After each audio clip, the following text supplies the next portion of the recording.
Et ce que j'entends aussi, tu as évoqué le MOOC pour former les députés, les futurs députés.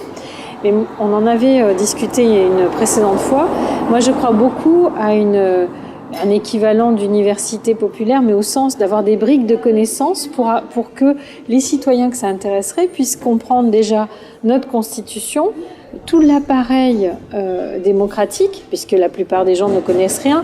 Il y a des gens qui ne savent même pas que le CESE existe, et après ils savent de toute façon pas ce que c'est, ils ne savent pas comment marchent les chambres, ils ne savent rien. Donc il y a aussi ça, c'est comment est-ce qu'on peut se réapproprier les connaissances nécessaires de la façon la plus simple possible pour qu'un maximum de gens aient envie et puis se responsabilisent et s'engagent et participent. On a besoin d'informations aujourd'hui pour se positionner en fait. Simplement, voilà.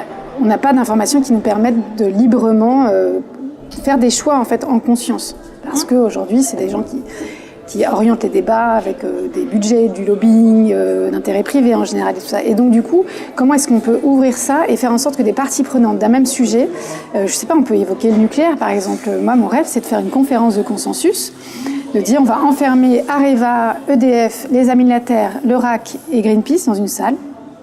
Et ils ne sortiront de cette salle que lorsqu'ils auront un diagnostic commun. On ne leur demande pas d'être d'accord sur ce qu'il va falloir faire. On leur demande d'avoir des chiffres communs. On a besoin, nous, d'avoir des données sur lesquelles on puisse ensuite se positionner. Voilà. Ce qui n'est pas le cas. Ce qui n'est pas le cas. Et donc, du coup, et cette expérience, ma voix, c'est aussi se dire, OK, on récupère notre capacité de décision. Donc, on va gagner cette circonscription pour influer sur ces 15, 20, 50 députés. Mais on va inventer aussi des briques qui vont nous permettre de mieux choisir et de mieux décider. Au départ, on va voir que le oui, non, abstention, oui, on récupère notre capacité de décider, mais si l'information nous parvient telle qu'elle est dessinée aujourd'hui, nos votes seront influencés. Voilà. Donc on va plugger, au fur et à mesure, essayer des choses. Par exemple, cette conférence de consensus.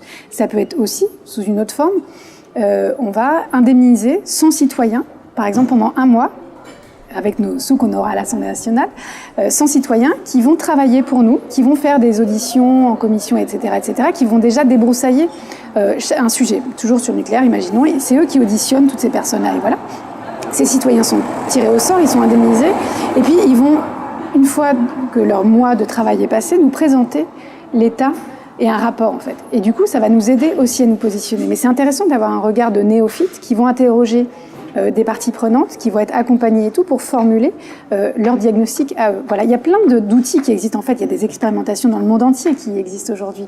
Autant s'inspirer de choses qui ont marché et puis d'essayer de nourrir notre projet. Et puis, on va voir au fur et à mesure apprendre. La démocratie, en fait, ça s'apprend.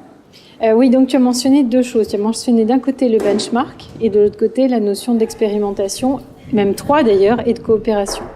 Donc ce qui me semble nouveau dans l'approche que tu mentionnes, c'est aussi ça, c'est d'être curieux de ce qui se fait ailleurs, comment ça se fait, d'apprendre aussi bien de ce qui a réussi, de ce qui n'a pas réussi.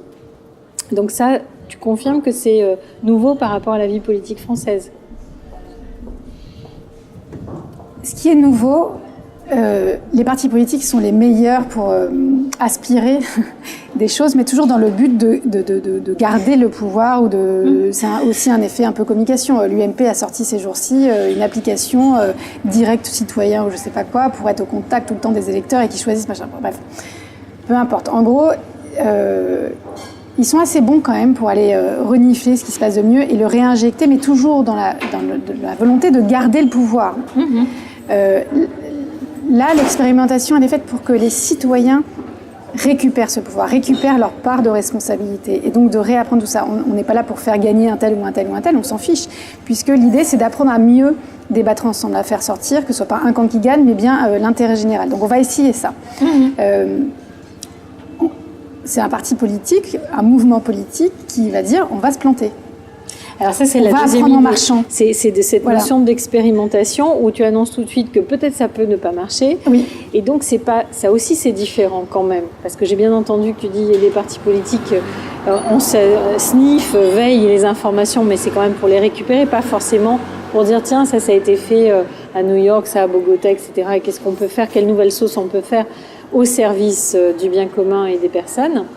Mais là, il y a une notion aussi d'expérimentation, d'essai-erreur et de dire peut-être qu'on peut se tromper, mais au moins on aura appris quelque chose. Exactement. Il y a des gens qui ont quand même envie de faire cette aventure-là, tout en étant conscients de ça, c'est ça ? Oui, en fait, si on est conscient d'ores et déjà de nos limites, il me semble que ce qui est fondamental, c'est que on doit respecter l'intégrité de chacun. Et ça, c'est la différence fondamentale avec les partis politiques. Les partis politiques, aujourd'hui, ils se présentent avec un programme, avec des idées arrêtées, avec des gens à soutenir. Et du coup, chaque personne qui s'engage dans un parti politique doit mettre de côté une part de ses propres convictions. Pour moi, c'est une erreur. Et c'est une erreur en termes de système de société, mais c'est aussi une erreur vis-à-vis des uns et des autres. J'ai envie qu'aujourd'hui, chacun puisse s'engager en politique pleinement. Et en étant complètement raccord avec ses convictions, mais prêt à évoluer, prêt à discuter, prêt à... Voilà, mais de ne pas mettre de côté une part de ce qu'il est. Voilà, pour moi, c'est quelque chose qui est fondamental, c'est l'intégrité. Conserver et protéger l'intégrité des uns des autres. C'est pour ça aussi que dans ce projet Ma Voix, on va avoir un rapport différent au système médiatique que les autres partis politiques. La mise en avant médiatique, faire les télés, toutes les télés du monde et tout, ça abîme l'intégrité de la personne. Ce que j'aime dans les citoyens du monde, les citoyens français, c'est qu'ils aiment la politique. Ils sont passionnés de politique et ils passent leur temps au bistrot, dans les bureaux, dans le métro à parler de politique. C'est un cadeau qu'ils font à la démocratie et aujourd'hui ce cadeau est complètement évincé par les partis traditionnels. Voilà, je trouve ça dommage. J'ai envie qu'on trouve une formule pour accueillir cette pensée politique, d'où qu'elle vienne de quelqu'un qui a bac plus 25 ou bac moins 25, peu importe, d'avoir une pensée politique, il faut accueillir ça.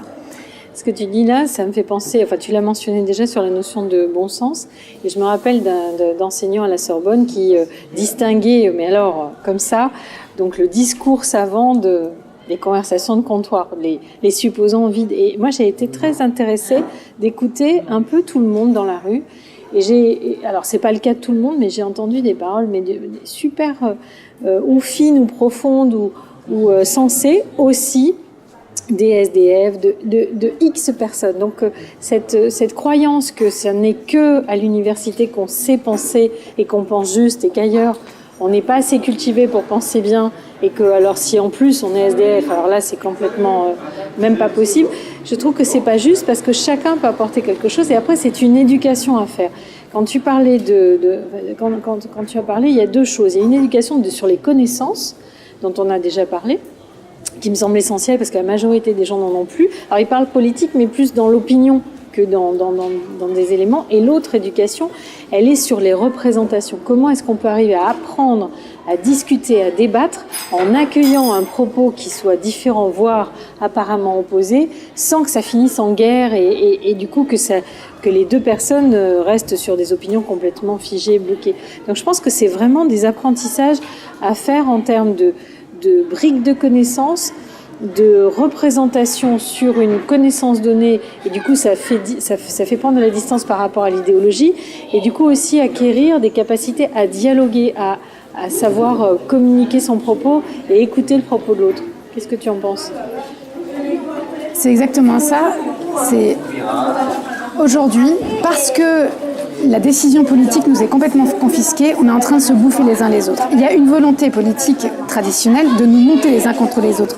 Les salariés du privé contre les fonctionnaires, les VTC contre les taxis, sur tous les sujets, on passe les politiques actuelles pour garder leur petite miette de pouvoir qu'ils ont encore aujourd'hui, nous divisent tout le temps. Et entre nous, on finit par se bouffer le nez les uns les autres parce qu'on n'arrive pas à construire ensemble, parce qu'il n'y a pas d'impact ou d'espoir de construire ensemble. Un exemple très concret, il y a eu le débat VTC-taxi. Aujourd'hui, dans les rues de Paris, il y a des taxis qui attendent des VTC pour leur casser la figure. Voilà. On arrive à une violence physique et à un problème où on n'arrive plus à vivre ensemble finalement, puisqu'il y a deux raisons économiques différentes de systèmes qui s'affrontent, qui s'opposent. Or, tout ça est une question fondamentalement politique. On dit, voilà, c'est les taxis, les grandes maisons de taxis, G7, Taxi Bleu, ça a été des rentes qui ont été décidées il y a une vingtaine d'années par des accords politiques. Enfin, on ne va pas rentrer dans le fond du truc, mais en gros, c'est un problème qu'on a aujourd'hui. Il y a une disruption du marché. Et comment est-ce qu'on fait pour faire en sorte que toutes ces personnes-là puissent travailler, puissent vivre, et oui, peut-être avec des nouvelles modalités. Comme la décision politique est confisquée complètement. Du coup, les protagonistes de cette affaire-là, qui sont les VTC contre taxi, en viennent physiquement aux mains. Pour moi, ça représente un danger. Et si demain, on avait nos fameux députés augmentés, on pourrait dire aux VTC, aux taxis, venez, votez, venez, vous exprimer en tant que partie prenante du sujet. Et vous, les usagers, qu'en pensez-vous de tout ça? Est-ce que vous êtes d'accord est-ce que ça vous aide, la géolocalisation des taxis? C'est un exemple vraiment, pris un peu au hasard, mais qui montre que si on ne décide pas ensemble, on engendre de la violence sociale. L'impossibilité de dialoguer entre nous pour se dire quel est le meilleur et qu'est-ce qu'il faut réparer ou qu'est-ce qu'il faut faire évoluer, si on ne décide pas ensemble, on se bouffe les uns contre. Voilà, on en vient à de la violence. Chaque sujet est identique à ça.